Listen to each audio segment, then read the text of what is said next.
തുടർച്ചയായ തിരിച്ചടികളുടെ പശ്ചാത്തലത്തിൽ പ്രവർത്തന രീതിയിൽ മാറ്റം വരുത്താൻ CPIM തീരുമാനം. തദ്ദേശ തെരഞ്ഞെടുപ്പിലെ പ്രകടന പത്രിക പൊതുജനാഭിപ്രായം സ്വരൂപിച്ച ശേഷം തയ്യാറാക്കാൻ സംസ്ഥാന സമിതി തീരുമാനിച്ചു.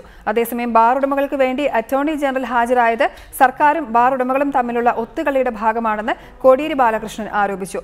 തദ്ദേശ തെരഞ്ഞെടുപ്പ് നീട്ടാനുള്ള സർക്കാർ ശ്രമത്തിനെതിരെ ശക്തമായ പ്രക്ഷോഭം സംഘടിപ്പിക്കുമെന്ന് കോടിയേരി ബാലകൃഷ്ണൻ പറഞ്ഞു.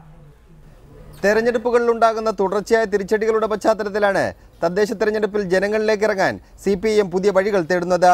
തെരഞ്ഞെടുപ്പിന് വേണ്ടിയുള്ള പ്രകടന പത്രിക തയ്യാറാക്കാൻ പൊതുജനാഭിപ്രായം തേടുമെന്ന് സംസ്ഥാന സെക്രട്ടറി കോടിയേരി ബാലകൃഷ്ണൻ പറഞ്ഞു.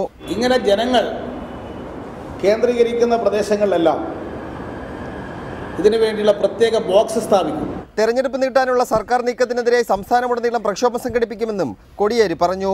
ബാർ കേസിൽ അറ്റോർണി ജനറൽ സുപ്രീം കോടതിയിൽ ബാർ ഉടമകൾക്ക് വേണ്ടി ഹാജരായത് സർക്കാരും ബാർ ഉടമകളും തമ്മിൽ ധാരണയുണ്ടാക്കിയതുകൊണ്ടാണെന്ന് കോടിയേരി ആരോപിച്ചു.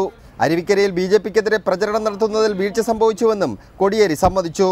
BJPക്കെതിരായിട്ട് കൂടി ശക്തമായുള്ള പ്രചാരവേല അഴിച്ചുവിടുന്നതിൽ അവിടെ വീഴ്ച സംഭവിച്ചിട്ടുണ്ട്.